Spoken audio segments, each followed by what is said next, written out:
Kauna-unahan sa Pilipinas. Manila Broadcasting Company. DZRH, member, kapisanan ng mga broadcaster ng Pilipinas.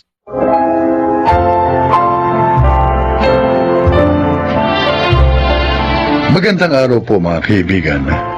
Sa pagkakataong ito, maririnig niyo ang kasaysayan ng isang babaeng tumakas sa hirap kaya muntik nang mapahamak. Siya ay si Nelly. 12 taong gulang ako noon nang pumanaw si inay. Makalipas ang 1 taon, muling nag-asawa si itay. Kaya kami ng kapatid kong si Tina naiwan kina lolo at lola. Sila na ang nagpaaral sa amin. Kaya naman, talagang nahirapan kaming lahat.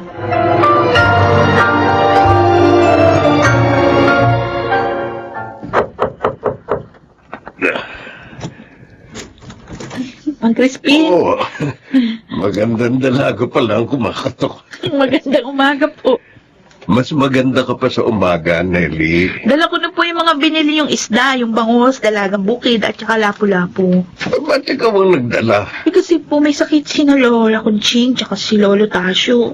Sa bagay, mabuti na rin ikaw ang naghatid ng mga ito. Ha? Nakita kita. Ha? Teka, ito. Kunin mo ito. 2,000? Naku, wala ho ako susukli dyan. Sa'yo na ang sukli. Alam kong kailangan mo yan. Ho? Naku, nakakaya naman po. Huwag ka nang mahiya. Ako naman ang kusang nagbigay niyan eh. At sana naman, huwag mo na akong tinatawag na Mang Crispin. Para hindi nakakailang. Alam mo, napakaganda mo, Nelly. Hindi bagay sa'yo magtinda ng isda. Ha? Didiretsoy na kita. Noon pa, gusto na kita. May damdamin na ako sa'yo. At kung papayag kang pakasal sa akin, pagiginhawain ko ang buhay mo. Maging ang pamilya mo.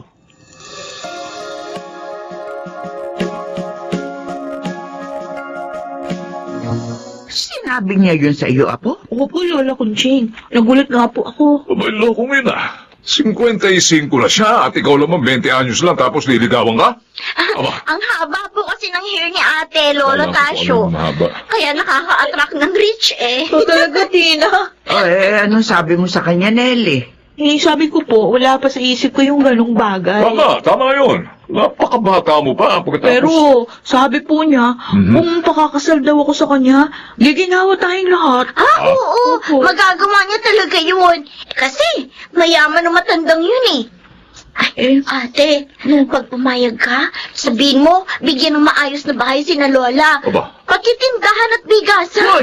Tina, ano ka Uy. ba? Eh, si Mang Crispy naman po nag-alok, Lola eh. Eh, di sabihin na natin ang gusto natin.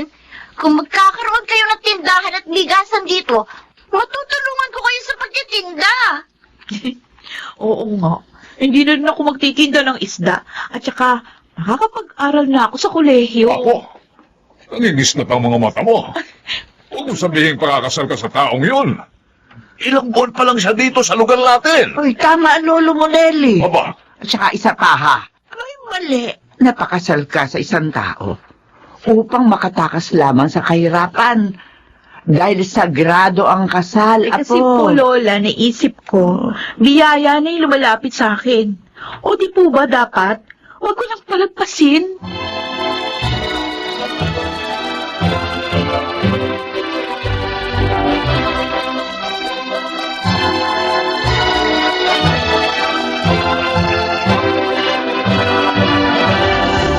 Ano ang iniisip ng maganda kong misis?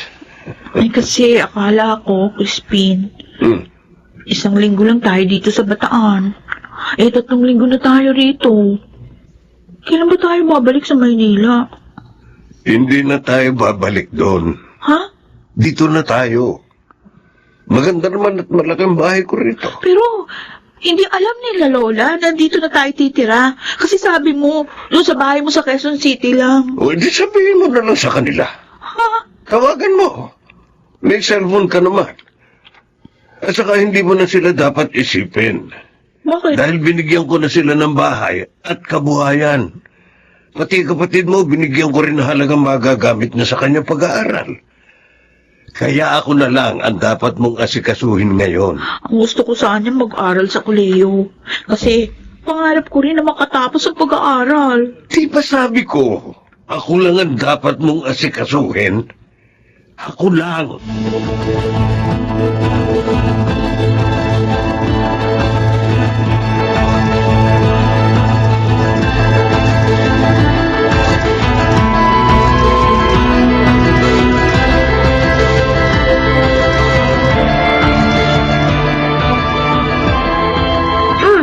Lola, bakit hindi nyo ginagalaw ang pagkain nyo? Oo nga naman, Kutsing. Masarap itong niluto ni Tinang ginataang tilapia, oh. Sige na, kain na. Naaalala ko si Nelly eh. Oh, bakit? Malayo na siya sa atin. Andun, sa Bataan na. Ay, nako. Wala na tayo magagawa pa roon. Dahil may asawa na ang ating apo. Pero naisip ko lang po, bakit kaya nagbagong isip ni Kuya Crispin? Bakit mas ginusto pa niya doon sa Bataan? Naisip ko rin yan, Tina. Uy, baka naman may negosyo na siyang bubuksan doon. Ipalalangin na lang natin na walang maging problema si Nelly, ha? Maging sa kanyang asawa. Sakripisyong kanyang ginawa para maiahon tayo sa hirap. At kawawa naman siya kung siya'y mapapahamak.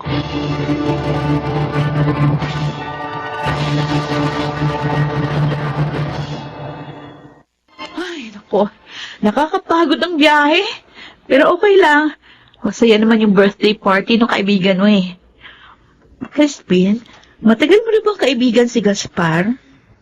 Kaya pala, Ha?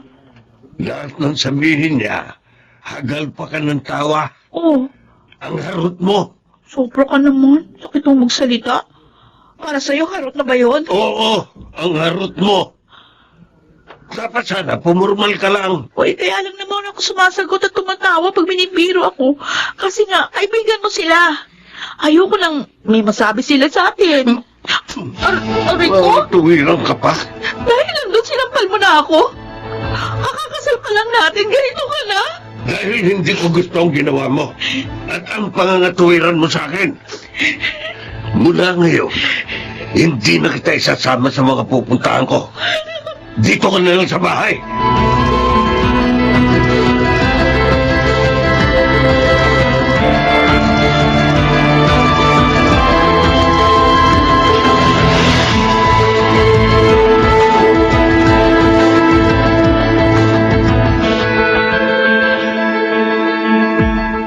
Salamat naman at nag-video call ka, ate. Wala dito si Crispin ngayon. Kaya sinamantala ko yung pagkakataon na tawagan kayo, Tina. Bakit? Hindi ka ba maaaring tumawag pag nariyan siya? Lolo ko, Ching. Ate, bakit malungkot ka? Oo nga naman, Apo. May problema ka ba kay Crispin? Lola, napakaseloso niya. Gusto niya, siya lagi aasikasuhin ko. Ano? Nananakit din. Kahit na nagpapaliwanag lang ako, bigla akong sasaktan. Eh kung ganyan siya, iwan mo na siya, ate. Huwag kang magtiis sa kanya. Tina, hindi yung ganun kadali. Kasal kami. At marami siyang naibigay sa inyo. Sabihin mo, sinusumbat ba niya mga yun sa'yo?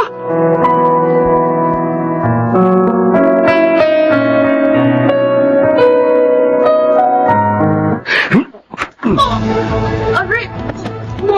Bakit mo ko sinantok, Crispin? Wala naman akong kasalanan ah. Hindi ba sabi ko, kapag narito ako, wala kang ibang aasikasuhin kundi ako? Inaasikaso naman kita! Hindi mo lang ako nakita sa loob ng bahay dahil diniligan ko yung tanim bumabulaklak. Sinungaling? Aray ko! Kunwari lang na nagdidilig ka. Pero ang totoo, nagpapacharming ka sa lalaki mo. Bakit ba ganyan? Bakit ka ganyan? Ang dumi-dumi ng isip mo! Nakapirmi na nga ako dito sa bahay, naghihinala ka pa rin sa akin. Dahil marumi kang babae. Hindi totoo yan! Ikaw lang ang lalaki sa buhay ko. Katulad ka rin ng dalawang naging asawa ko. Pinagbili sarili sa akin. May asawa ka na? Oo, noon. Pero wala na sila ngayon. Eh bakit mo nilihim sa akin? Hindi naman importante sa iyo yun. Ang mahalaga sa iyo, pera. Para makaahon kayo sa hirap. At dahil nabili na kita, susundin mo ang lahat ng gusto ko. Huh? Naintindihan mo? May kumbraso ko na nasaktan ako. Sagutin mo ang sinabi ko. Ganyan. Sige, maligo ka na. Bilisan mo!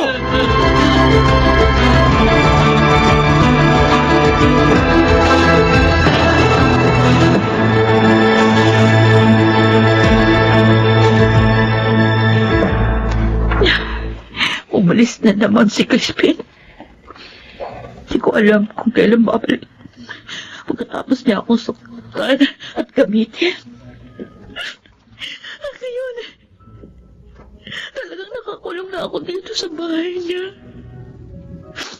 Dahil hindi niya na ako pinayagan pa magpunta kahit sa tindahan. Ayaw niya ako lumabas. Hindi ko na rin matawagan si Tina. Dahil kinuha niya yung cellphone ko. Sana pala hindi na lang ako nagpakasal sa kanya. Maling-mali ako. Maling-mali. Amay, umiiyak kayo? Francis, sabi mo sa akin, gaano ka nakatagal nagtatrabaho kay Crispin? 10 taon na, ma'am. Ha?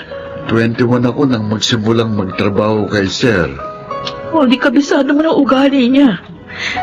At siguro, alam mo rin yung tungkol doon sa dalawang nauna niyang asawa. Alam mo na palang tungkol sa kanila. Ngayon ko lang nalaman nga. Hindi ka dapat nagpakasal sa kanya eh. Masama siya. Sabi mo nga sa akin, nasan ba yung mga naging asawa niya? Nasaan sila? Napakasiloso ni Sir Crispin. Yun ang dahilan kaya ang mga babaeng yun Ay ano, Francis, sige tuloy mo. Pinatay niya mga yun. Ano? Oo, inilagay sa drum ng semento at ibinaon sa likodan ng bahay na ito. Oh, Diyos ko! Hindi! At ikaw, kasabot ka niya sa ginawa niya? Hindi. Driver at boy lang niya ako dito. May mga tauhan siyang inuutusan. Alam niya may hinalog ko eh. Ay, Diyos ko, baka patayin din niya ako. Tumakas ka, Nelly, habang may panahon pa. Paano gagawin ko? Paano yun? Masusundatin niya ako. Hindi cellphone nga, wala na rin ako. Francis, magtulungan tayo para matapos na ang kasama ni Crispin at para makawala na rin tayo sa kanya.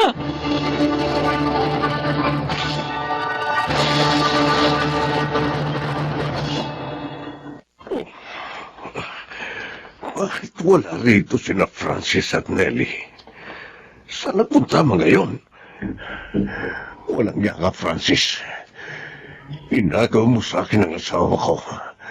Papatayin din kita. Papatayin ko kayong dalawa. Crispin Montenegro, Sino kayo? mga pulis kami. Iimbitahan ka lang namin sa aming presinto. Bakit? May reklamo sa inyo ang asawa mo.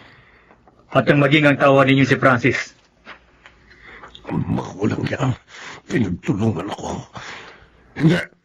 Hindi ako sasama sa inyo. Huwag kayo lalapit sa akin.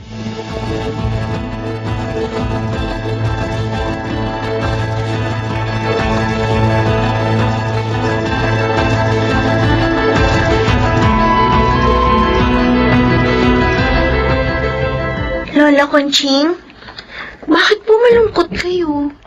Hindi lang akong nalulungkot, Ina.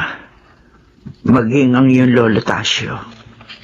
Nag-aalala kami ng iyong lolo sa iyong ate. Ilang linggo na kasi siyang hindi tumatawag sa atin. Lagi ko nga pong kinukontak ang cellphone niya pero ayaw nang mag-ring eh. Ano na kaya nangyayari sa kanya? Ano na ginawa sa kanya ng Crispin yun? Naku, huwag naman po sana, Lola. Kawawa naman ang ate ko. Lola! Ate Nelly! Apo! Paano ka?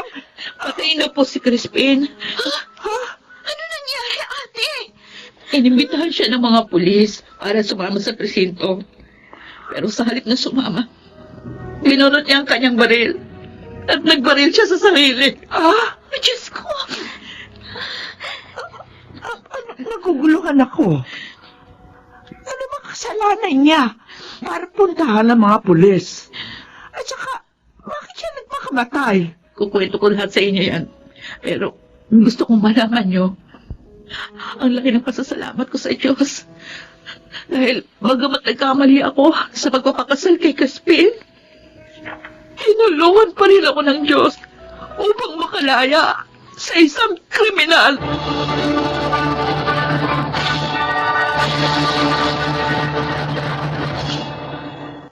Maraming taon na ang lumipas nang maganap ang pangyayaring yon. Pero dahil doon, mas naging maingat ako. Katunayan, kahit na 30 anyos na ako, wala pa rin akong asawa. Ako po si Nelly. At ito ang aking buhay. Ang kahirapan ay bahagi na ng buhay. Hindi ito dapat tinatakasan. Sa halip, ito ay dapat harapin ng may kahinangunan, katatagan at katalinuhan. Mga nagsiganap, Susan Robles, June Legaspi, si Kid Del Carmen Amor, Lionel Benamin, Phil Cruz at Rosana Villegas sa papel na Nelly. Naglapat ng angkop na tunog Jerry Mutia. Sa musika, Buboy Salonga. Sa perbisyong teknikal, Eric Lucero at Bong Villar. Creative Consultant Phil Cruz. Production Assistant Anching Cruz. Ito'y mula sa panulat ni Telma Corporal Alcantara. Sa direksyon, June Martin Legaspi at Maynard Landicho Jr. Ito ang aking buhay.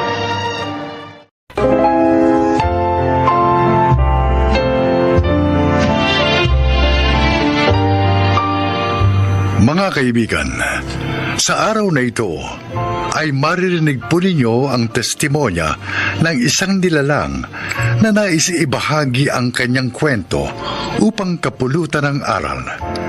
Siya po ay si Jopay. Sa wakas, naibenta rin natin yung mga uling sa palengke. Beruin mo, 2 bundok at 3 ilog ang tinawid natin para lamang makarating dito sa kabayanan. Itay, nagugutom na po ako. Ay, sige. Tara't pumunta tayo dun sa kalapit na bakery para bumili ng makakain. Tara. Oh, ayan. Tingnan mo, anong tinapay ang gusto mong kainin? Ito pong ensaymada. Ali, isang ensaymada. At saka isa rin ito, ano? Tsaka 2 soft drinks. Sige po, sandali lang. Ate, pabili rin po. 2 po nitong pandikoko. Ay, saan lang punta mo? Bakit nakasuot ka ng ganyan? Papasok ako sa school. School? Oo. Ano mo ginagawa niya dun? Nag-aaral. Bakit kailangan mong mag-aral? Sabi ni Mama, kailangan daw mag-aral para matupad ko yung mga pangarap ko. Ganun ba yun? Ikaw, nag-aaral ka ba? Hindi. Japay, ito na yung ensaymada at soft drinks mo. At tara, kailangan na tayo sa ating sityo bago pa lumubog ang araw. Sige po, Tay.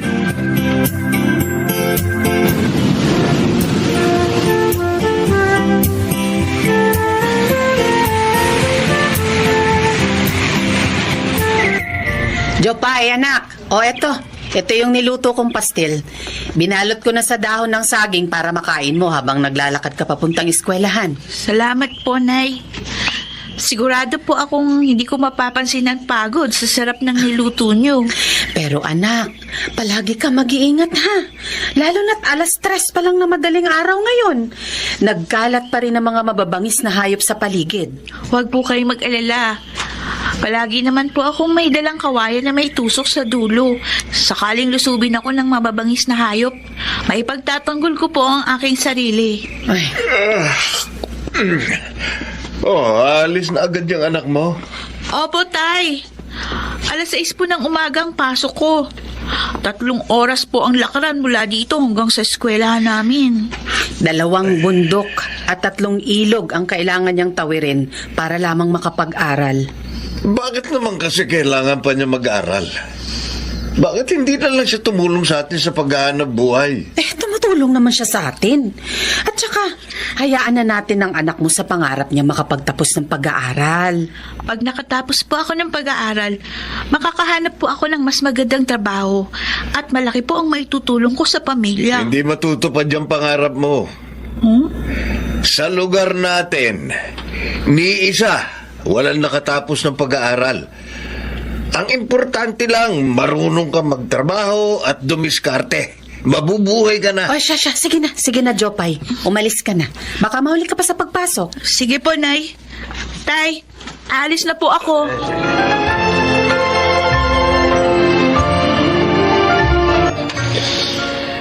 Class, si Rizal ay merong 2 nobelang sinulat. Ito ay...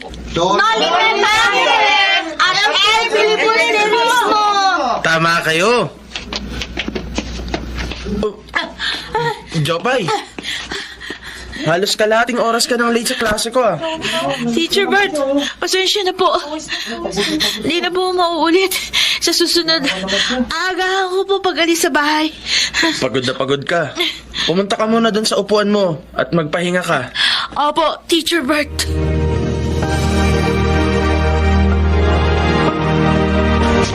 Oh, Jopay, bakit hindi ka pa nagre-recess? Wala ka bang baon? Nakain ko na po yung baon ko habang naglalakad papasok sa eskwelahan kanina. Nabalitaan ko nga na 2 bundok at 3 ilog ang tinatawid mo kada araw makarating lang dito. Alam mo, Jopay, natutuwa ako sa'yo. Kasi kahit mahirap makapunta dito, tinitiis mo para makapag-aral ka. Ay siya nga pala, dinalang kita ng pagkain. Mas magandang may laman ng sikmura para madali mong matutunan ng lessons natin. Salamat po. Ipagpatuloy mo lang ang pagsusumikap mo makatapos ng pag-aaral. Balang araw, maaabot mo rin ang mga pangarap mo.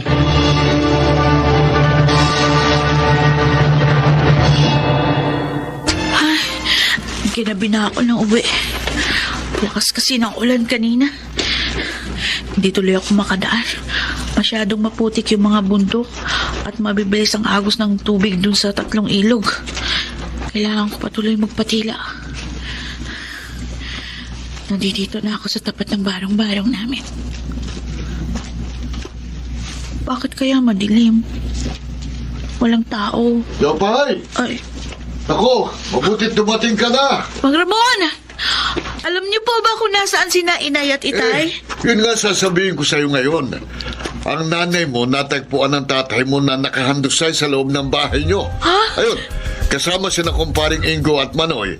Dadalhin nilang nanay mo sa ospital sa Kabayanan. Ano po? Oo. Ay, Diyos ko! Ang Inay!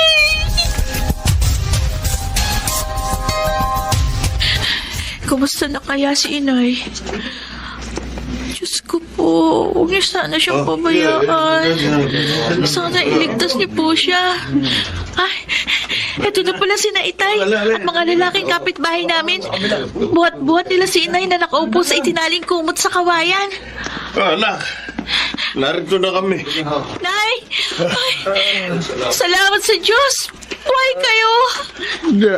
Jopay, Nay! anak. Hirap ang nanay mo na makapagsalita bukod sa paralisado ang kanang paa niya dahil sa stroke. Ganun po ba? Mga kasama, tulungan niyo akong ibabasa at paupuin dito sa upuang kawayan. Alalayan niyo lang. Ayan. Huwag kang mag-alala, anak. Nay, Gagaling din ako.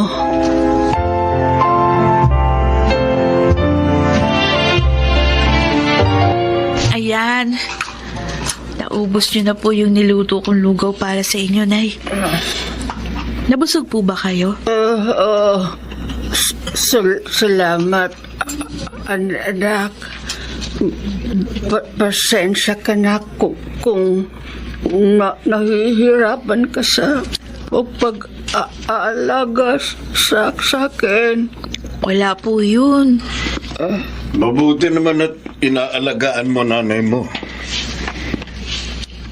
Anak, siya nga pala. Oh, Huminto ka muna sa pag-aaral. ano po? Walang mag-aalaga sa nanay mo. Nasa trabaho ako pag-araw. Tayong tatlo lang naman ang nandito sa bahay. Huminto ka na sa pag-aaral para makatulong ka sa nanay mo. Sige po. Bukas pupunta ako ng eskwelahan para magpaalam kay Teacher Bert.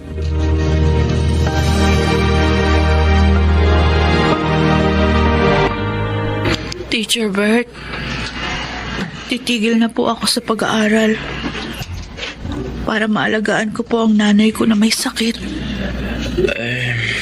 Ganun ba? Nakakalungkot naman, Jopay. Nakakapanghinayang. Dahil ikaw ang pinakamatalino sa buong klase.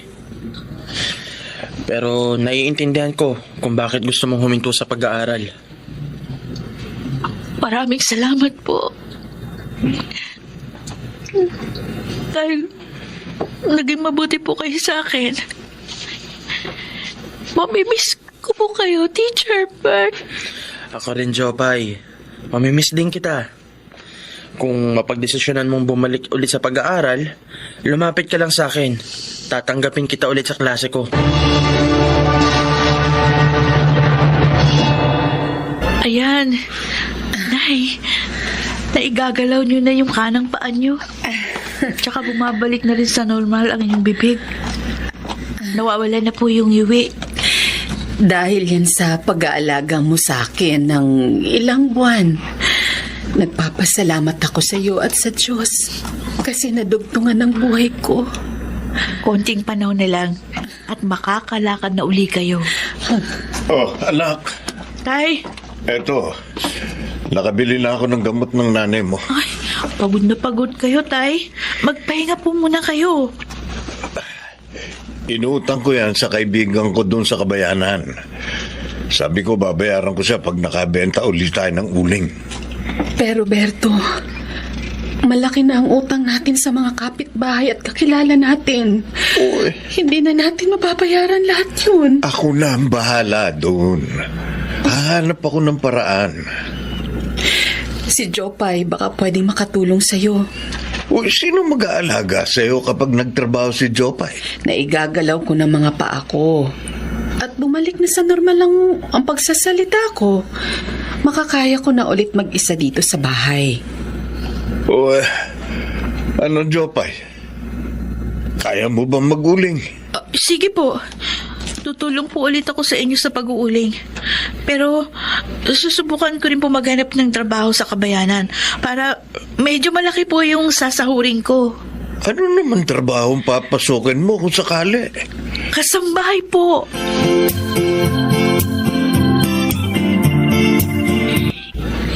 Ang sipag mong maglinis, Jopay. Maayos at pulido din ang gawa mo. Gusto ko yan. Salamat po, Ma'am Gina. Anyway, ito palang sahod mo para sa buwang ito. Ay, Ma'am. Sobra po yung pasahod niyo sa akin. Talagang sinobrahan ko na. Total, masipag ka naman at mapagkakatiwalaan. At saka para makatulong na rin yan sa pamilya mo. Maraming salamat po. Malaking tulong po ito sa amin.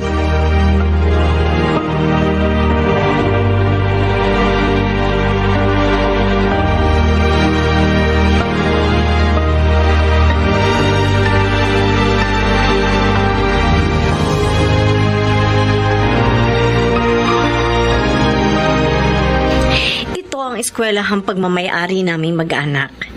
Binuo ito ng aking mga magulang na kilalang pioneers of education sa lugar natin.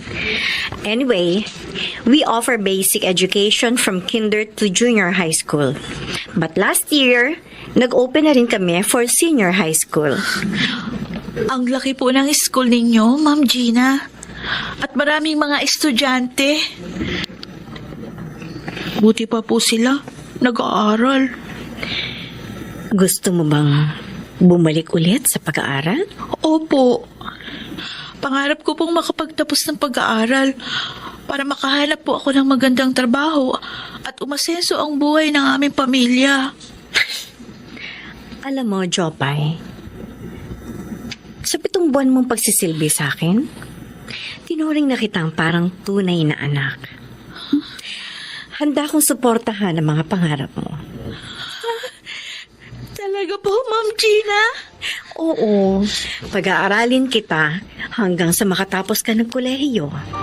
Basta ipangako mo lang sa akin na mag-aaral ka mabuti at hindi mo sasayangin ang opportunity na ibibigay ko sa'yo. Opo. Pangako po. Hindi ko po sasayangin ang mga pagkakataong ibibigay niyo sa akin. Maraming salamat po.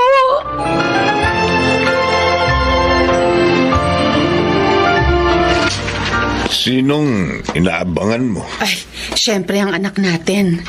Ngayon daw siya uuwi. Ay, ayan na siya! Ayan na si Jopay Berto! Tay! Jopay! Tay!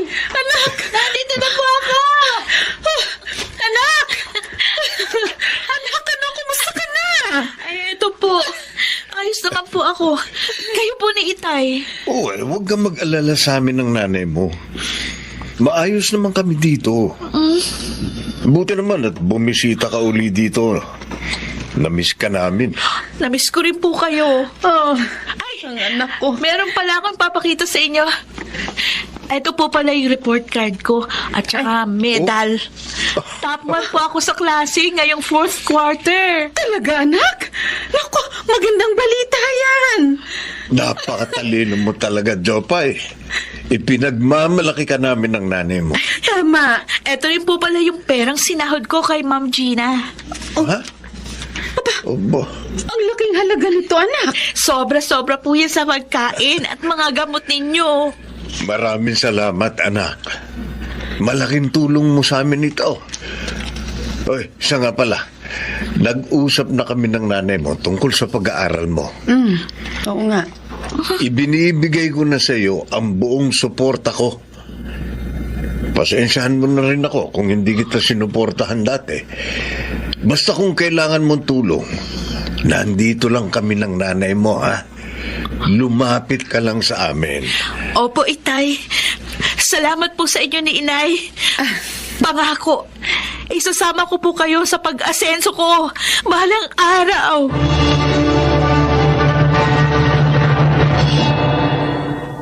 Masaya ako dahil sa wakas, nakuha ko na rin ang buong suporta ng aking mga magulang sa pag-abot ko sa aking mga pangarap.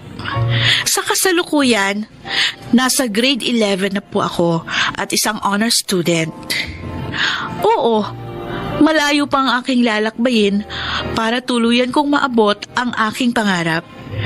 Pero hindi po ako nawawalan ng pag-asa dahil alam ko na hindi ako pababayaan ng Diyos. Darating ang araw, aasenso din kami ng pamilya ko. Ako si Jopay, ito ang aking buhay. Mga bituin ng radyo na nagsiganap sa ating kasaysayan ay sina Rosana Villegas, Jenaline de la Cruz, Leonel Benjamin, Angelo Alcantara, Chiquit del Carmen Amor at Phil Cruz. Naglapat ng angkop na tunog Jerry Mutia sa musika ni Buboy Salonga. Supervisyong teknikal Eric Lucero at Bong Muyar. Mula sa panulat ni Chris Nansenga, sa direksyon Salvador M. Royales. Ito ang aking buhay.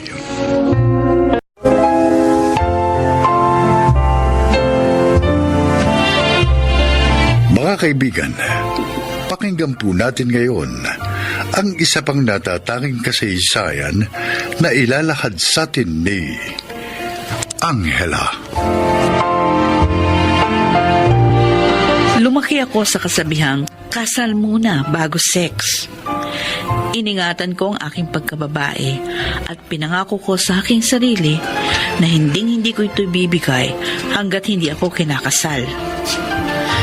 Pero nabali ko rin ang paniniwala ko nung dumating sa akin ang isang lalaking minahal ko ng todo. Hiningi niya sa akin ang aking pagkabirhen at dahil sa mahal ko siya at lubos ang aking tiwala, wala akong pag-aalinlangan na ibinigay ang aking puri. Ngunit pagkatapos nun, bigla na lamang niya akong iniwan. Samantala, hindi nagtagal, may dumating na bagong pag-ibig sa aking buhay. Si Boyet. Nasaan na kaya si Boyet? Tagal-tagal naman. Oh, sino ka ba? Huwag matakpan yung mata ko. Surprise! Ay, ginulat mo naman ako, Boyet, oh. Ikaw talaga. Bigla-bigla ka na lang sumusulpot. Kala mo siguro hindi na ako darating, no? Sorry kung na-late ako, ha? Ay, teka. Yan pala, para sa'yo. Thank you. Ang sweet mo naman. Marami pa akong surprise sa'yo. Tara, simulan na natin. Alis agad tayo dito sa park? Oo. Ay, mamaya na konti. Dito muna tayo kahit ilang minuto. Okay. Sabi mo eh. Tahimik kasi dito eh. Walang ganong tao. Parang ang sarap magkaroon ng sweet moments. Tara, maglakad-lakad tayo. Alam mo, marami akong plano para sa ating dalawa. Talaga? Ikaw ang gusto kong makasama for the rest of my life. Sakali bang alokin kita ng kasal, tatanggapin mo? Oo naman. Ako na siguro yung pinakamasayang tao kapag ginawa mo yon. Kailan mo ako pakakasalan? Sa tamang panahon. Pero ngayon pa lang, maganda na dapat tayong dalawa.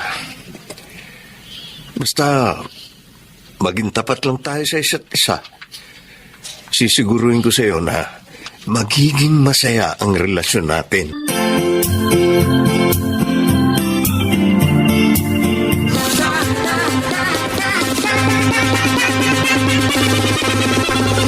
Para sa pagbubuntis ni Maita at sa nalalapit na pagiging tatay ko, cheers tayo! Cheers! Ang tanong ano kaya magiging itsura ng anak mo, friend? Ay, siyempre kasing gwapo at kasing charming ko, di ba? O, ikaw, Mon. Ha? Balita ko nabuntis mo na rin yung girlfriend mo. O ano? Pananagutan mo naman ba? Oo, pananagutan ko. Talaga, ha? Kasalan ko na. Alam mo ba, sa panahon ngayon, mahirap na makakakuha ngayon ng babaeng maganda at virgin. Talaga? Virgin pa si May bago mo siya nakuha? Oo, Boyet. Bago ko niligawan si May, siniguro ko muna na wala siyang nakaraan. At ako ang makakauna sa kanya. Uy, hindi naka-jackpot ka, Dre. Ayoko kasi ng babaeng may nakaraan Kapag kasi may experience ng isang babae, hindi na niya maiwasan na ikumpara ka sa ex niya pagdating sa kung sinong magaling sa kama. At saka, nakakababa ng paglalaki yung magkaroon ka ng girlfriend na napagsawaan na ng iba. Alay mo ba kung ikaw o yung ex niya yung iniisip niya sa tuwing nagsisipin kayo? Tapos kapag nagkasalo mo kayo ng ex niya, iisipin niya sa'yo na mahilig ka sa tira-tira. Masisigmura mo bang marinig na sa ex niya na pinagsawaan na niya yung girlfriend mo? Ang pangit pakinggan, di ba? Cheers tayo! Cheers! Sa palagay mo, virgin pa girlfriend mo? Siguro. Siguro. Wala pa kasing nangyayari sa amin Nabalita ako kay Maita na may naging boyfriend si Angela 4 years ago, pare. Talaga? Bakit gulat na gulat ka? Hindi ba sinabi sa'yo ni Angela yung nakaraan niya? Hindi niya sinabi sa akin yun. At saka, hindi rin naman ako nagtanong eh. Naku! Patay Yun lang. tayo dyan. Pero matinong babae naman si Angela, kaya sa tingin ko naman, walang dapat ikabahala si Boyet. Di ba? Mga pare? Di ba, Boyet? Isa sa mga standards mo sa babae, kailangan virgin pa bago mo makuha. Ang tanong, handa mo bang baliin ang standards mo? Naku! Sakaling malaman mong hindi ikaw ang nakauna sa girlfriend mo. Talagang dinala mo pa ako dito sa resort para i-celebrate yung 5th anniversary natin. Matsari pa. Gusto ko, maging memorable ang bawat mansari natin. Teka muna. Talaga bang desidido ka nang magpakasal tayo sa susunod na taon? Oh, bakit malungkot ka? May iniisip lang ako, Angela. Ano yun? Siguro naman pwede kong malaman kung ano yung iniisip ng future husband ko. Tungkol saan ba yun? May naging boyfriend ka pala 4 years ago. Oo. Kanino mo nalaman? Kay Kuya Efren mo? Bakit hindi mo ikinwento yun sa akin? Hindi ka naman nagtatanong sa akin eh. Kung nagtanong ka, di sasabihin ko sa'yo. Yun ba yung gumugulo sa isip mo? May nangyari ba sa inyo ng ex mo? Bakit ba gusto mong malaman yun? Nakuha ka ba niya? Ayoko magtago ng sikreto sa'yo, Boyet. Diba ikaw rin yung may sabi na tatagal ang isang relasyon kung walang tinatagong lihim, diba? So, ano nga? Oo. Nakuha niya ako. Pero nung mga panahon na yun, nagmamahalan kami. Nagkamali ako ng desisyon na ibigay sa kanya yung pagkababae ko. Ganun ba? Sana hindi pa rin magbago yung pagmamahal mo sa akin. Kahit na malaman mo na hindi ikaw yung nakauna.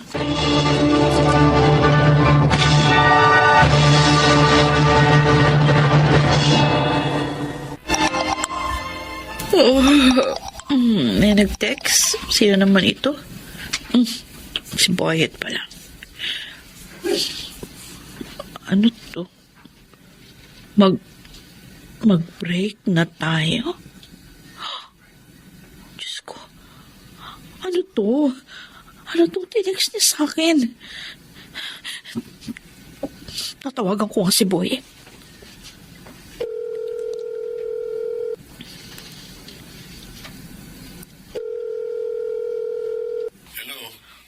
Boyet, ano tong tinext mo? Makikipag-break ka na sa akin? Oo. Bakit? Dahil ba sa nalaman mo ang nakaraan ko? Ha? Yun ba? Oo. Oh my God. Kala ko ba mahal mo ko?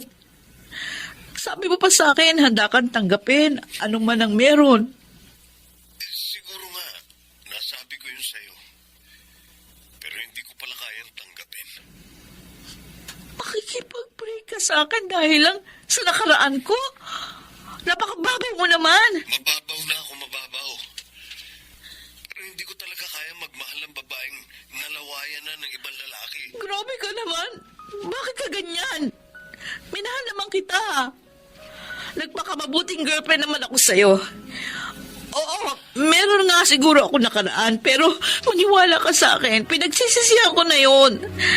Tsaka nangyari naman yun nung wala ka pa sa buhay ko. Hindi kita niloko. Ikaw lang minahal ko. Naguguluhan ako.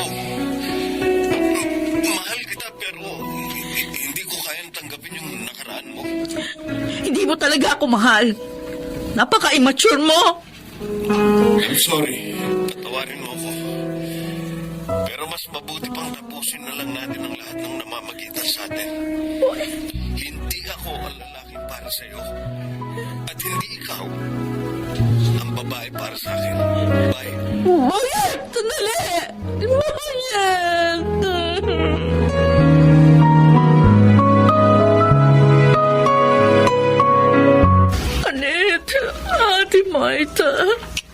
Nakakaawa yung boyet na yan. Kasi ang hanap niya virgin. Hindi ba dapat ang hanapin niya yung babaeng magmamahal sa kanya ng tapat? For God's sake, panahon ba ni kopong-kopong na mangyari yung sa ex mo? Ay naku, Angela, ibig sabihin niyan, hindi ka niya ganun kamahal. Kasi kung mahal ka niya, tatanggapin ka niya ng buo. At saka, napaka-immature naman ng dahilan niya. Kaya ka niya iniwan dahil sa hindi ka na virgin. Ano bang utak meron yung lalaking yun? Sana nga hindi ko na lang inamin yung totoo sa kanya. Ano ka ba? Hindi habang buhay makakapagtago ka ng sekreto sa kanya. Tsaka mabuti na rin yung nasabi mo na sa kanya yung totoo habang maaga. Hindi yung kung kailan na kayo ikinasal. Saka mo lang malalaman na hindi niya tanggap ang nakaraan mo. Mas malaking problema yun. Sis, naiintindihan ko kung ngayon nasasaktan ka. Pero isipin mo, baka nabigla lang si Boyet sa sinabi niya. Malay mo, naguguluhan lang siya. Kaso Maita, baka umasa lang si Angela sa wala. Mas masasaktan lang yung kapatid mo. Abay, di kung gano'n, di sige. Ibigay mo kung anong gusto niya. Babalik naman yun sa'yo kung talagang mahal ka niya. Basta ikaw, Angela, kalma ka lang muna, okay? Kung sakaling walang mangyari sa mga darating na linggo o buwan, saka mo na lang kalimutan si Boyet at mag-move on ka. Kung hindi ka niya matanggap dahil sa hindi ka na virgin, hindi mo na problema yon. Huwag mong ipilit ang sarili mo sa kanya. Bigyan mo ng pride yung sarili mo. Marami pang lalaki dyan na matatanggap ang nakaraan mo. Hindi lang si Boyet ang pwede magmahal sa'yo.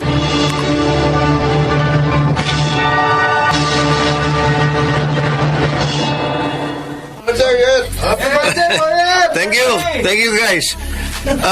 Marami pang pagkain at beer na darating ha. Enjoy lang kayo. Dito lang kami. Boyet, Ikaw pala, Angela. happy birthday. Regalo ko sa'yo. Oh, thanks. Buksan ko na. Okay.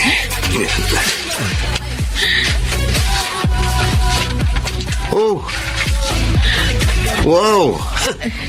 Ganda naman. Leather shoes. Nagustuhan mo? Oo naman.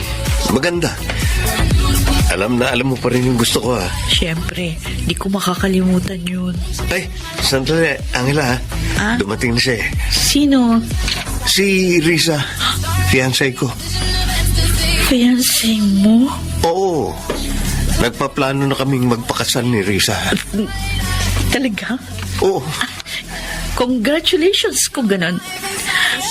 Advance best wishes sa inyo. Salamat, Angela.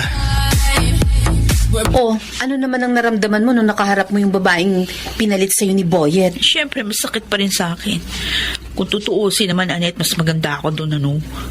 Mas di hamak na maganda ako sa Risa na yun. Pero ayun, mahalaga talaga kay Boyet yung virginity ng isang babae. Happy ending na sina Boyet at yung girlfriend niya. Dapat ikaw ganun din. Mahal ko pa rin si Boyet. Mahal mo nga, di ka naman mahal. Anong use? Sana dumating na yung taong magpapalimot sa akin tungkol kay Boyet. Alam mo, darating din yan sa tamang panahon. Angela Salgado? Excuse me, kilala mo ko? Hindi mo ba ako natatandaan? Ako si Roy. Yung kaklase mo sa Quezon City Academy. Roy? Oh my God! Oh, ikaw nga! Grabe, maupo ka. Grabe, di kita nakilala. Annette. Speechless ako, sorry ha. Ako nga. Siya si Roy. Kaklase ko nung high school. Roy, si Annette, kaibigan ko. Hi. Nice meeting you, Annette. Hi! Same here. So, kumusta ka na, Angela? 7 years din tayong hindi nakita. Oo nga eh. Eto. Not so okay. Kasi kagagaling ko lang sa breakup. Oh, so sorry to hear that. Ikaw, kumusta ka na? May asawa ka na ba? Saan ka nagtatrabaho? Restaurant owner ako. Byudo na ako 2 years ago. May kambal akong anak. Restaurant owner ka pala, sosyal. Alam mo ba, naalala ko pa yung pababasted mo sa akin nung high school pa tayo. 5 beses din yun. Natatandaan ko pa rin yun. Oh, Sorry, ha. wala na yan. Anyway, after graduation, hindi na tayo nagkita. Pero, hoping ako na magkikita ulit tayo. At here we are. Angela, hindi sinasabi ko sa yung tamang panahon. Shh, ano ka ba? Marinig ka ni Roy, no? Anong tamang panahon? Ay, naku, wala yun, ano? Wala yun, Roy. By the way, bala ko sana nga i-treat kayo ng kaibigan mo sa restaurant ko. Oh. Doon sa Tomas Morato. Ano? Pwede kayo ngayon? Oh, sure. Sure. Pwedeng-pwede kami ni Annette ngayon. Good. I'm so happy na magkakasama ulit tayong tatlo. Lalo ka na, Angela. Oh. I hope this is the new beginning for of us.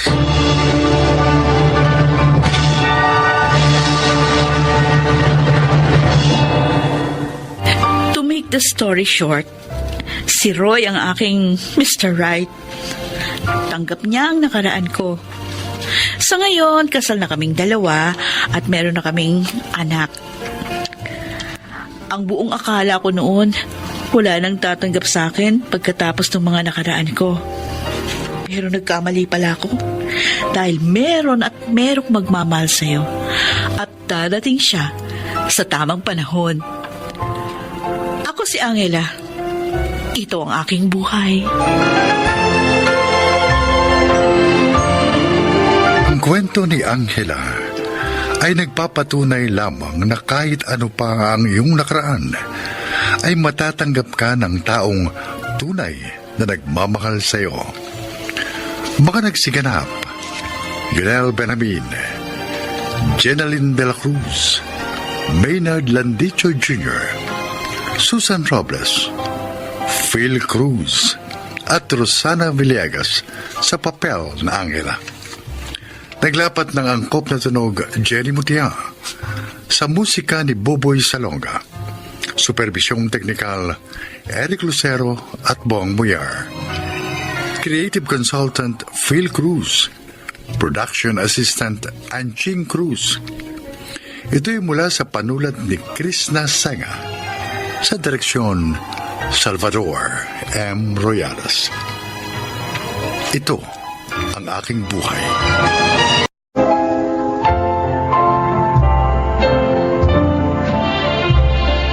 Magandang araw po mga kaibigan. Maririnig ninyo ang kasaysayan ng isang ginang na ipinaglaban ang kanyang pag-ibig. Siya ay si Patty.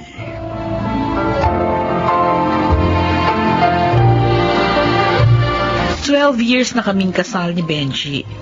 2 ang aming anak. 4 years na kaming kasal nung maisip niyang magtrabaho sa abroad. Naging mahirap yon para sa akin. Pero nung tumagal, nasanay na rin ako. Lalo na nang payagan niya akong muling magtrabaho.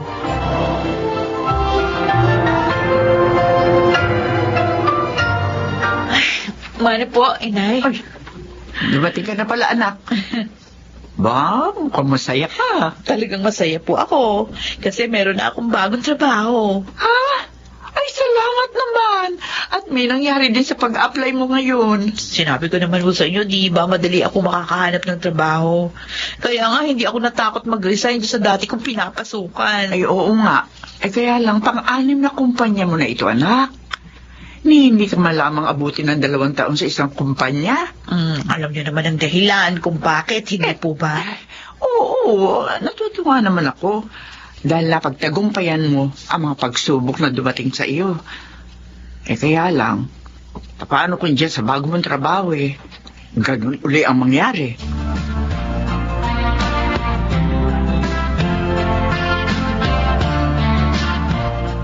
Ay, Patty, uwian na.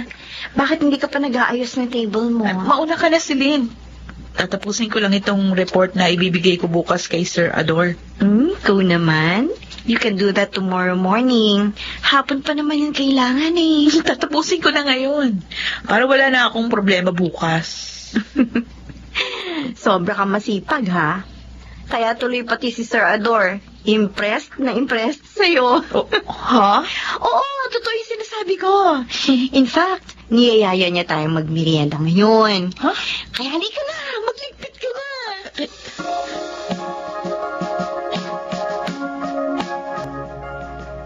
Hello, Han. Natanggap ko na yung gift mo. Maraming salamat, ha. I love you. I love you too, Han. Sana wag ka magbago. Oo rin. Sana huwag ka magbago.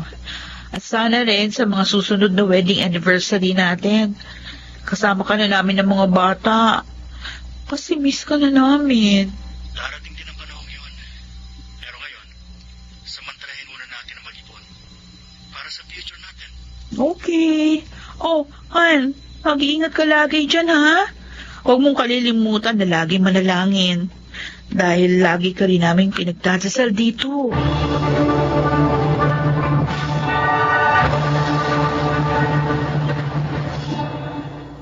Wow! Ang ganda po ng kwintas na to, Sir Adol. Ang mahal nito.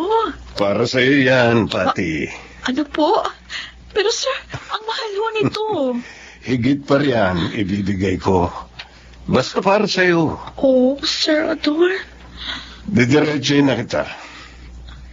I like you so much. Pero sir, meron na po akong asawa. At mahal ko po ang asawa ko. Wala naman siya rito. Wala siya sa oras na kailangan mo. At hindi ka nakatitiyak na wala siyang iba sa bansang kinaroroonan niya. So bakit ka magpapakatapat sa kanya? Mahal ko po ang asawa ko, sir. At naniniwala ako doon. Kung wala na ho kayo sasabihin, lalabas na ako. Pasensya na po. Hindi ko matatanggap ang proposal niyo. Pati yung kwintas na yan. Sige po. Matigas ka, Pati. Kung sabagay, mas gusto kong ganoon. Mas may challenge. Sa susunod natin pag-uusap, titiyakin ko na magiging akin ka na.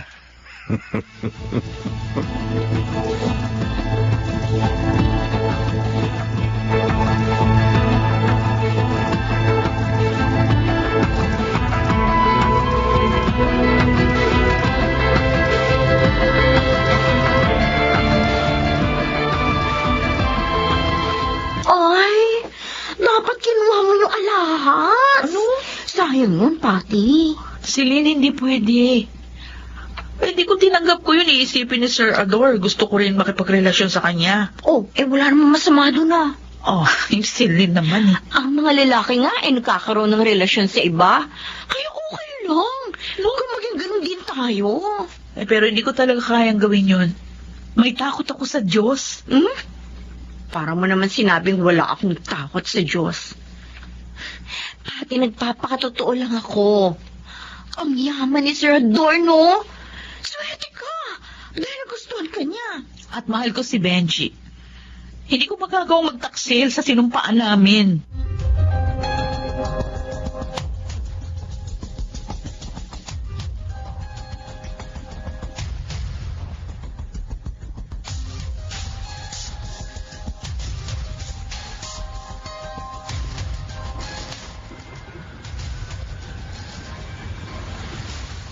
Oh, Nelson, bakit saglit lang kayo nag-usap ng misis mo?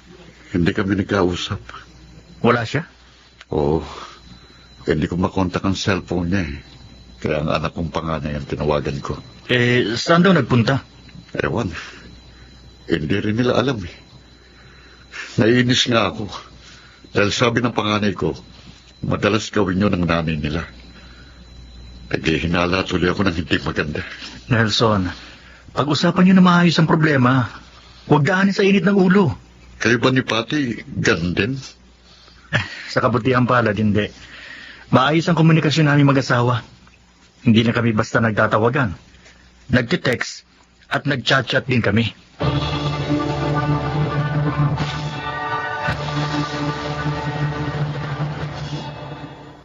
Sir Ador, nasa na po yung mga kasama natin? Sabi ni Celine, pupunta rin sila dito sa condo nyo dahil nga birthday nyo. Pinasabi ko lang yun sa kanya para magpunta ka. What? Niloko niyo ako? Kinasabot niyo pa si Celine? Kasi nga, hindi ka makakuha sa Santong Dasalan. Kaya ngayon, kukunin na kita sa Santong Paspasan. Iwan niyo ako. Ang sama niyo talaga. Sayang lang pinag-aralan niyo. Hindi kayo marunong gumalang at respeto sa babae. Kahit ano pa ang sabihin mo, wala ka nang magagawa. Magiging akin ka na ngayon. Sabi nang bitiwan mo ako. Sinipan mo. Ay, kailangan makalis ako dito.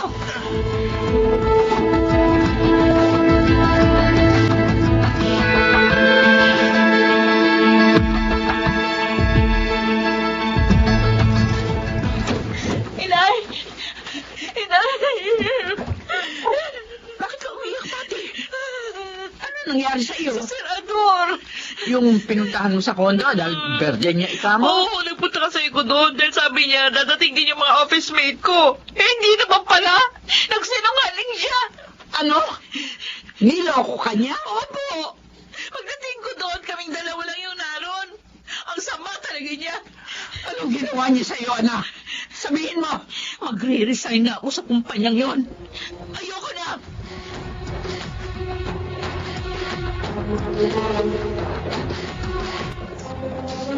Papatayin ko sila. Papatayin ko sila, mga walang iya sila! Nelson, uminaon ka.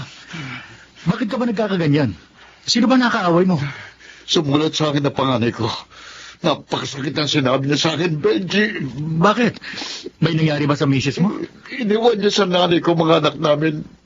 Sumama siya sa ibang lalaki. Oh, Diyos ko. Hindi nakatiis ang walang niya akong asawa. Ganong para naman sa kanila pagsisikap ko. Papatayin ko sila pag-uwi ko ng bansa. Wag mong gawin yan, Nelson. Papatayin ko sila. Pare, alalahanin mo na lang ang iyong mga anak. Mas kailangan kanila ngayon. Napakasakit, Benji. Hindi mo lang alam. Naalala ko tuloy ang asawa ko. Mabait ang asawa mo, pare. At sapat sa'yo. Hindi katulad ng misis ko. Pero kailangan ingatan mo pare. Ingatan mong yung pamilya. Para huwag mawasak.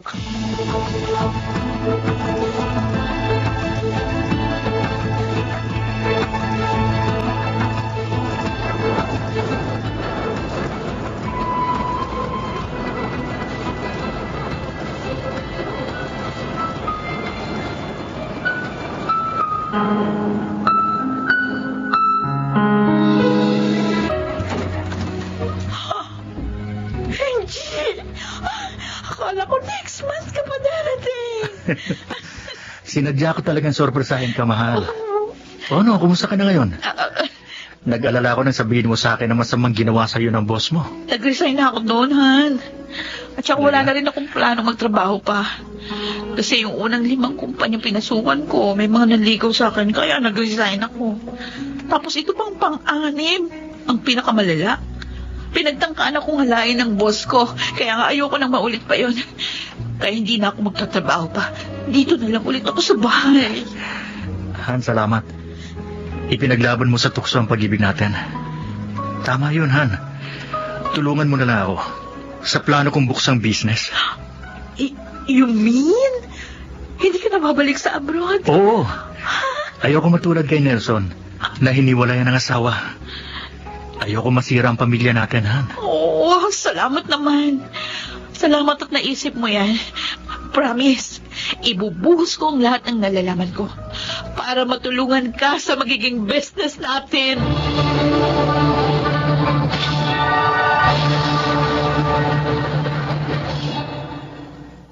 Hindi na nga nag-abroad pa si Benji. Sinikap na lamang naming palaguin yung aming mga naipon. Nakontento na kami sa biyayang binibigay ng dakilang lumikha. Awa ng Diyos, kahit wala siya sa abroad, maginawa pa rin ang aming buhay. At mas maligaya rin kami ngayon. Ako po si Patty, at ito ang aking buhay. Ang tukso ay mapagtatagumpayan kung matatag na lalabanan. Mga nagsiganap, Baylard Landicho, Susan Robles, Chiquit del Carmen Amor, Lionel Benamin, Phil Cruz, at Rosana Villegas sa papel na Pati. Naglapat ng angkop na tunog Jerry Mutia, sa musika Buboy Salonga, supervisyong technical Eric Lucero at Bong Muyar, creative consultant Phil Cruz, production assistant Anching Cruz. Ito'y mula sa panulat ni Thelma Corporal Alcantara. Sa direksyon, June Martin Legaspi at Maynard Landicho Jr. Ito ang aking buhay.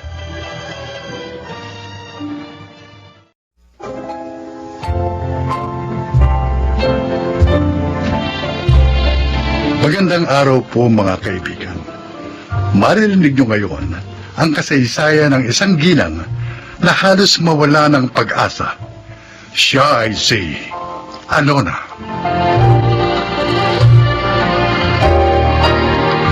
Si Robert ang una kong pag-ibig. At dahil mahal na mahal ko siya, nagpakasal ako sa kanya. Kahit hindi pa ako nakakatapos ng kolehiyo. Salamat na lamang at sa kabila ng lahat, pinag-aral pa rin ako ni inay. Subalit, isang masakit na pangyayari ang naganap sa amin.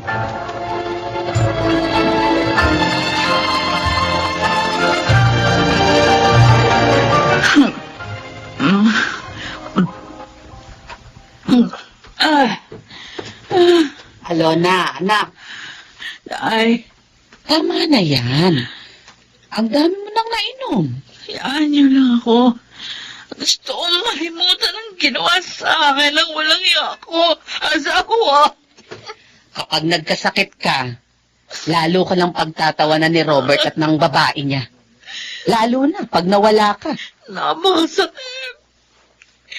Wala akong alam na pagkukulang ko sa kanya para ipagpalit ako sa malandip pala naming kumare. Kalimutan mo na ang lalaking yun. Ibuhos mo ang iyong oras sa iyong trabaho. At sa anak mo si Lexi.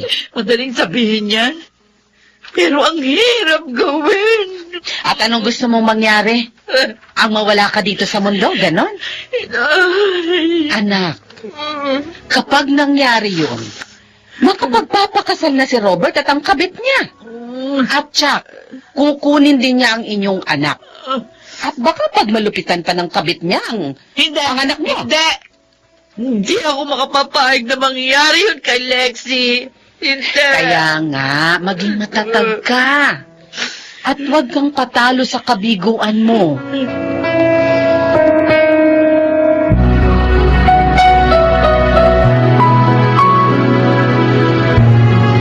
Para sa aming magandang manager. Oh, 3 red roses. Ah, bakit mo ako binigyan nito, Conrad? Naliligaw ka ba sa akin? Oo. Noon pa, may damdamin na ako sa iyo. Pero binata ka. Samantalang ako may asawa at anak na. Niloko ka niya. Pinagtaksilan. At ilang taon na rin kayong hiwalay. Kung bibigyan mo ko ng chance, handa akong maging mabuting asawa sa iyo. At ulirang ama naman sa iyong anak. I'll never hurt you. Conrad. So please, Alona, give me a chance.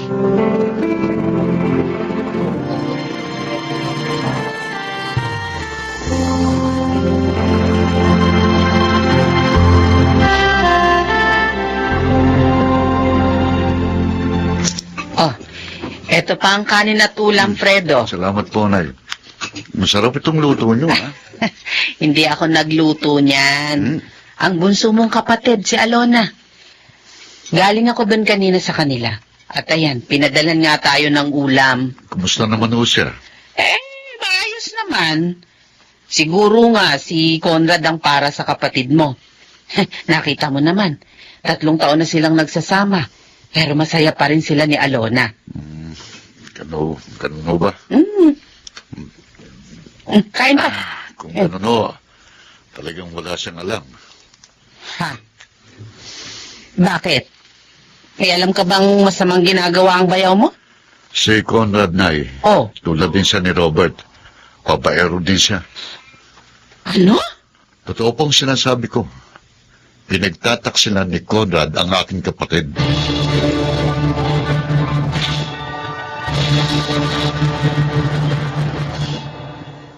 Walang niya ka, Conrad! Walang niya ka! Walang niya ka talaga! Walang niya ka! Alona, ano ka ba? Ba't ba bigla ka na lang nananakit? Sabi mo sa akin, bigyan lang kita ng pagkakataon, hindi mo sasaktan ang damdamin ko! Hindi mo ako pagtataksilan! Eh, talaga namang hindi ah. Ano ba? Alona! Alam ko na ang lahat! Dahil ang babae mo, kaopisina na Kuya Fredo ko! Ano? Teka, let me Bakit mo explain. nagawa sa akin ito? Ano mo magkukunan ko sa'yo, ha? Sabihin mo!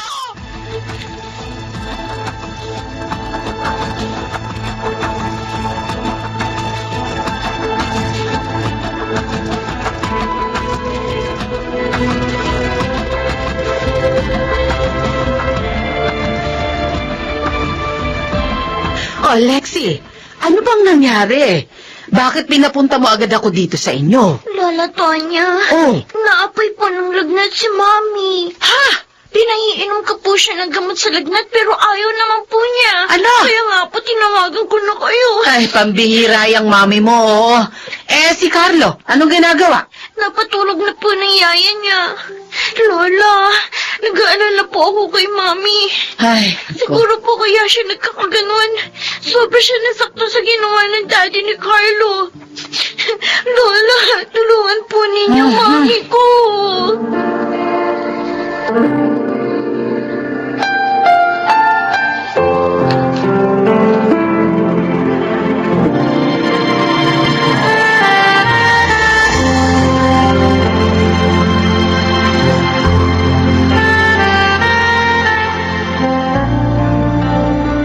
Alona, kumusta na pakiramdam mo? Kuya, anak naman. Lakasan mong loob mo. Tama si Nay. Alalahanin mo, dalawa ng anak mo ngayon. Nahihirapan ako, Kuya Fredo. Inay, bakit ba lagi na lang ako niloloko ng mga minamahal ko? Hindi naman ako pangit para paglaruan nila. Laging tapat din ako. Kapatid, wala sa iyong diferensya. Ay, Nakakaya mong sabihin, may mga kabaro ako na hindi marunong makontento. Kahit na nga lahat, ginawa mo na para sa kanila. isipin mo na lang na kailangan ka ng mga anak mo, Alona. Para makayanan mo ang pinagdaraanan mo ngayon.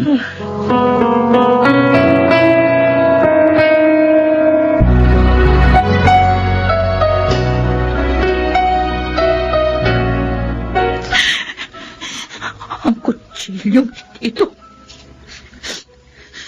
Ito, natatapos sa mga paghihirap ko. Paalam, mga anak ko. Patawarin niyo ako.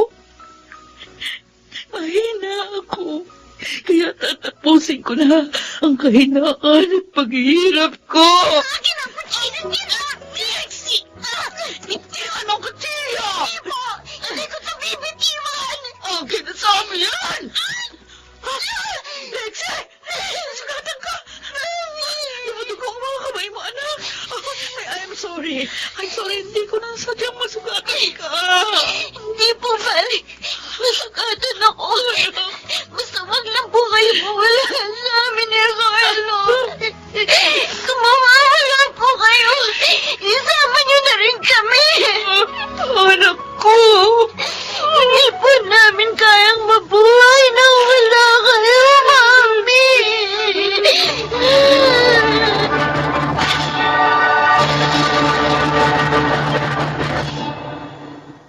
Doon ho kayo matutulog kina Alona mamaya, Nay.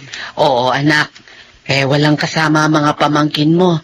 Ayaw kasi ng kapatid mo na yung katulong lang ang kasama ng mga apo ko. Bakit ho? Nasaan ho ba si Alona? Papunta siya ng Baguio. 2 days daw siya doon. May conference. Hindi nga lang maaaring isama yung mga bata, kaya ayun, kinausap niya ako. Mabuti na lang ho. At nagbalik din ang siglay niya sa buhay. Oo nga, anak. Pinagpapasalamat ko yun sa Diyos. Naniniwala ako ngayon na mas bibigyan na niya ng magandang kinabukasan ang kanyang mga anak.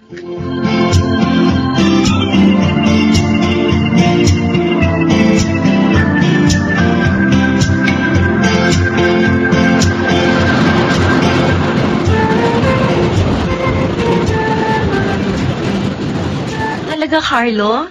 May award ka ulit sa graduation nyo? Siyempre ate, mana ako sa inyo matalino. Yabang mo, ha? Totoo lang ang sinasabi ko. Oo na.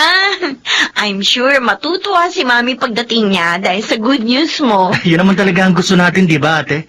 Ang mapasaya si Mami. Oo, Carlo. Dahil isa siyang mabuting ina. Sa kabila ng mga kabiguan niya, sinikap pa rin niyang maitaguyod tayo.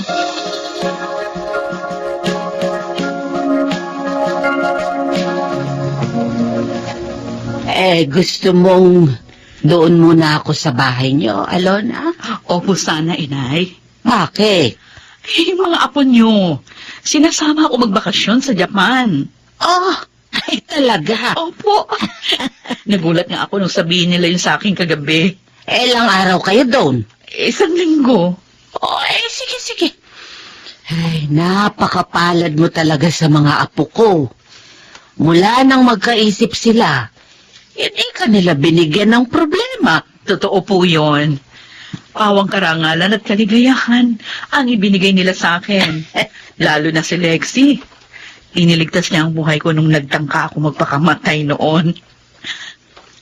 Alam niyo, Nay, Oh, kontentong-kontento na ako sa buhay ko ngayon. Wala man akong asawa. Meron naman akong mapagmahal na mga anak.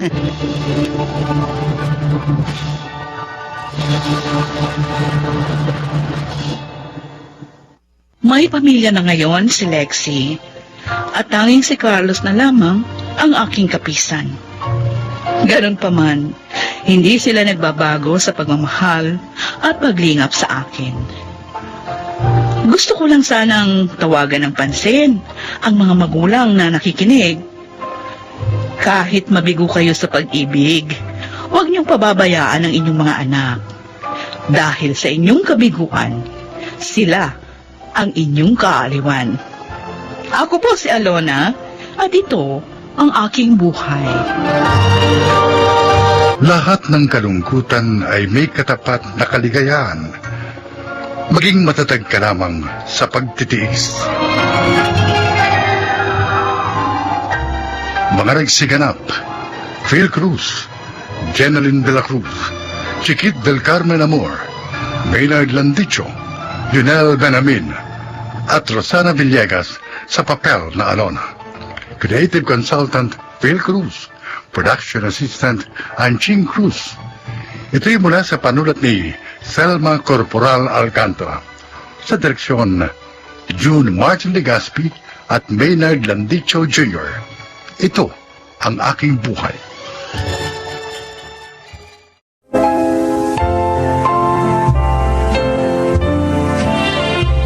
Naipasa ko ang entrance exam sa isang proyekto ng Student Council sa isa sa universities dito sa bansa, na ang layunin ay tulungang makapagtapos sa kolehiyo ang mahihirap pero matatalinong mag-aaral. Pero may problemang pampinansyal. Pagkaraan kong magtapos sa proyektong yun, naipasa ko naman ang entrance exam ng university para sa first choice kong accountancy. Nadaanan ko ang lahat ng pagsubok sa kolehiyo, pero sa pagitan ng lahat ng yun, nagtapos ako bilang isang cum laude at naging isa sa 15 nag-top sa board exam. Dahil doon, sinuwerte akong matanggap agad sa isa sa nangunguna at pinakamalaking professional services firm dito sa Pilipinas na may kaugnayan sa strategy at iba pang transaction services.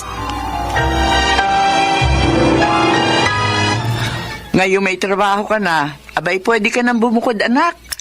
Humanap ka ng isang maayos na apartment na malapit sa pinapasukan mo. Para naman kapag galing ka sa trabaho, komportable ka nang makapagpapahinga pagkatapos. Nay, wala po akong balak na umalis dito sa Sitio Ulingan. Lalong-lalo na dito sa puter nyo, okay? Pero anak, iniisip ko lang naman yung para sa kapakanan mo. Magulo rito, maingay. At saka delikado na sa katulad mong gagabihin na sa pag-uwi galing sa trabaho. Ang didilin mo mga iskinitang dadaanan mo. Nay naman, para naman pong hindi ako rito lumaki sa sitio Ulingan. Kabisado ko po lahat ng liliko ang iskinita rito, kaya wala po kayong dapat ipag-alala. Ayun nga, hindi mo maiaalis sa akin. Ang palaging mag-alala. Hindi ko po magagawang iwan ng sitio Ulingan, Nay. Dito po nabuo ang aking mga pangarap. Kung kaya sa lugar ding ito ko rin ipagpapatuloy ang mga yun.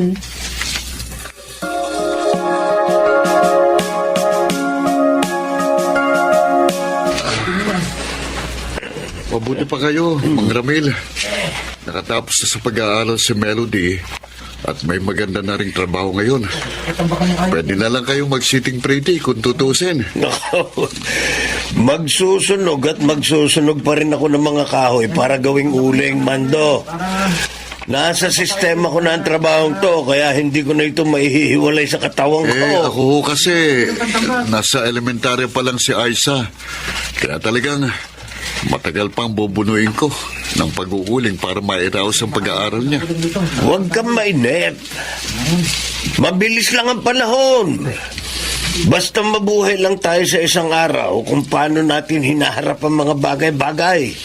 Huwag tayong masyadong mangamba para sa hinaharap. Kung sana nga ho, tulad ng naging landasin ni Melody ang magiging kapalaran din ng anak ko.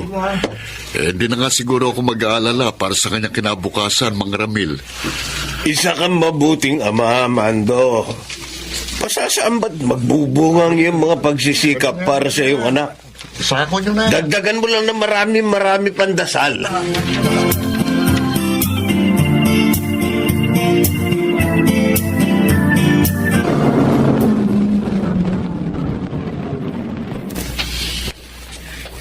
Melody!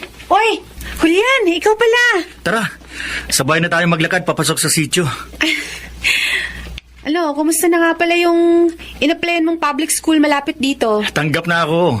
Oh? Oo, magisimula na nga ako magturo sa darating na school opening. Wow! May mga araw na, kailangan ko pang mag-report sa school pero online-based pa rin ang pagtuturo ko dahil nga sa pandemic. Pareho pala tayo. Ka-aproba lang din ng work from home schedule ko. Mainam nga kasi mabibigyan ko rin ng oras yung mga project na gusto kong gawin dito sa sitio para sa mga kabataan dito. Ba, alam mo, makakatulong ako. Ako rin kasi gusto kong ibahagi sa mga kabataan dito yung mga programang pampaaralan. Lalo na dun sa mga out-of-school youth. Oh, talaga? Oo. Ako naman, gusto ko magtayo ng mini library. Pupunuin ko yun ng mga librong pambata para magkaroon sila ng interes sa pagbabasa kesa magpalaboy-laboy sila sa kalsada. Tsaka, syempre, mga activity na mag-i-improve sa mga skills nila. Tama yun, maganda yan. Di ganito na lang. Yung itatayo mo na mini library, gawin nating munting eskwelahan. Doon ko na rin tuturuan yung mga bata. Aba? Pwede, oo nga no. Diba? Uy, teka, bakit nagtatakbuhan ng mga tao papalabas ng sitio? Oo nga. Tsaka, bakit may mga dala silang mga balutan ng damit? Yung iba mga kagamitan nila. Ano nangyari? Nasusunog ang sitio! Nasusunog din ang looban! Kailangan nating tumawag sa pinakamalapit na estasyon ng bombero. Ngayon din!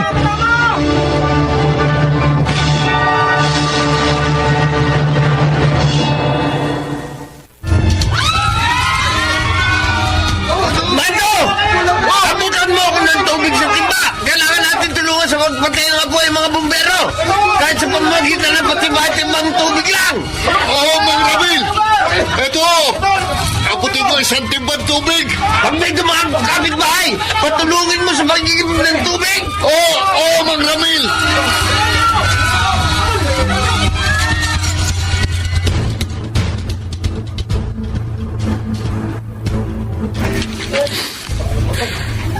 Oo nga, hindi tayo nasunugan. Dahil napula agad ng mga bumbero yung apoy bago pa makarating dito. Wala naman tayong bahay. Pero nakakaawa naman yung mga kapitbahay nating nasunugan. Oo nga ho. Kaya nga po naisip namin ni Julian na pagsamahin ng mga sasahurin namin ngayon para ipamili ng ilang sako ng bigas at mga dilatang maitutulong sa mga kapitbahay nating nasunugan, Nay. Sige. Tutulong na rin kami ng tatay mo sa pamimigay at sa ganong paraan man lang, mabawasan ang paghihirap ng loob ng mga kapitbahay natin na inabot ng sunog ang mga kabahayan. Susubukan din po naming manghingi ng tulong ni Julian sa iba pa naming mga kaibigan at kasamahan sa trabaho. Sa gayon, mas dadami po ang may pamimigay naming tulong.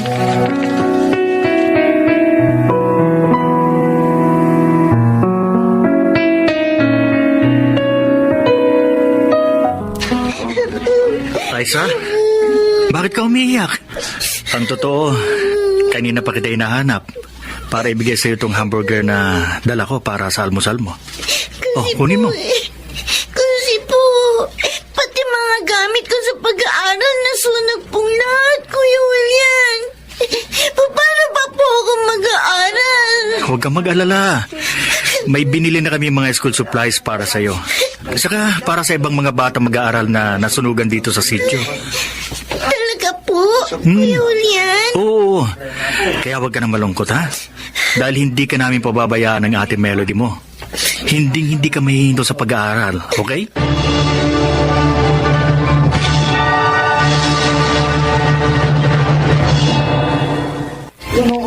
Kung minsan, naiisip din namin ni Aling Amalia mo, ano pa bang yaman ang hihilingin namin sa Diyos?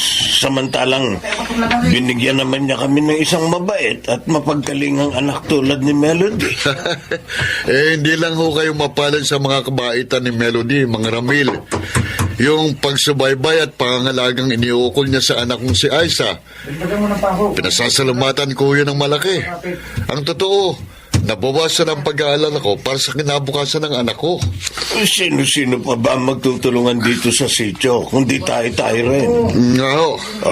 Tulad na lang nito munting aklatan na itinatayo natin para sa mga kabataan. Maraming kabataan na matutulungan itong gamitin ng makabuluhan ang kanilang mga oras.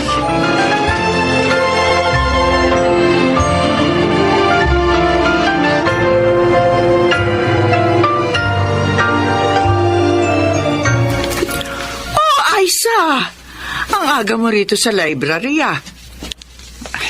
Ayusin ko po kasi yung mga libro dito. Bago dumating yung mga batang kasama ko na tuturuan ni na Ate Melody at Kuya Julian, Nanay Amalia. Ay, siya, dalan dito ka na. Ikaw na ang bahala rito, ha? Pupunta na kasi ako sa palengke at mamimili ng mga sangkap para sa meriendang iluluto ko para sa inyo mamaya. Ay, talaga po? Oo. Nanay Amalia? Naku, tiyak na mabubusog na naman kami sa meriendang lulutuin ninyo para sa amin. Basta ang pinakamagagawa mo at ang mga batang kasama mo rito sa aklatan, yung mag-aral kayo mabuti. Para pagdating ng araw, magkakaroon ng ibang mukha ang inyong mga buhay.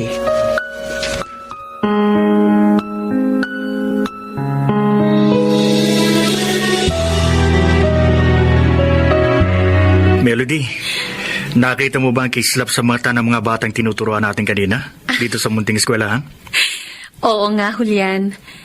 Damang-dama ko yung kagustuhan nilang matuto. Hindi lang sa pagbabasa, kundi sa marami pang bagay na naibabahagi natin sa kanila. Ang nakakatuwa pa, dumarami mga kabataan nagpupunta dito sa munting eskwelahan. Ibig sabihin, marami sa kabataan dito sa Sitio Ulingan ang nais pang matuto. At siguro, umaasam na makapagpatuloy ulit sa kanilang mga pag-aaral. At yun ang kailangang itanim natin sa mga isip nila. Na kapag may wastong edukasyon, higit na malaki ang pagkakataong makaalpas sila sa kahirapan. Na malaki ang tsansang magkakaroon sila ng maayos na trabaho pagdating ng araw. Tama ka, Melody. Ang edukasyon ang magpapabago sa kanilang mga kinabukasan. At kapag nagkagayon, Matutulungan din nilang maiangat ang pag-unlad ng mga kaisipan ng iba pang henerasyon ng mga kabataang susunod din sa kanila. Kaya sa munting eskwelahang ito, dito nila tutuklasin ang kanilang mga sarili. Tulad din na naging pagtuklas natin noon sa ating mga potensyal. Dito rin sa Sitio Ulingan.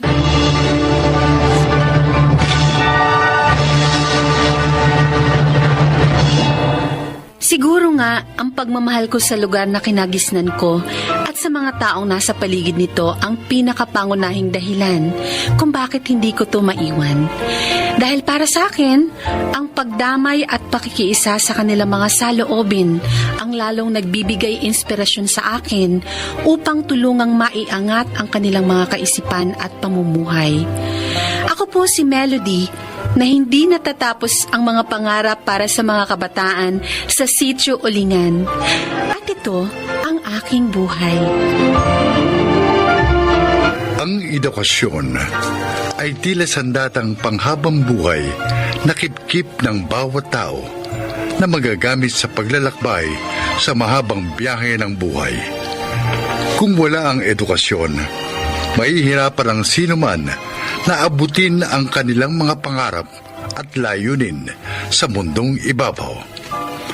Mga nagsiganap: Susan Robles, Chiquit del Carmen Amor, Janelle Benamin, Phil Cruz, Maynard Landicho, at Jeneline de la Cruz sa papel na Melody. Naglapat ng angkop na tunog Jerry Mutia, sa musika ni Buboy Salonga. Supervisyong teknikal Eric Lucero at Bong Muyar. Creative Consultant Phil Cruz. Production Assistant Anching Cruz. Ito'y mula sa panulat ni Sel Barlam. Sa direksyon Salvador M. Royales. Ito ang aking buhay.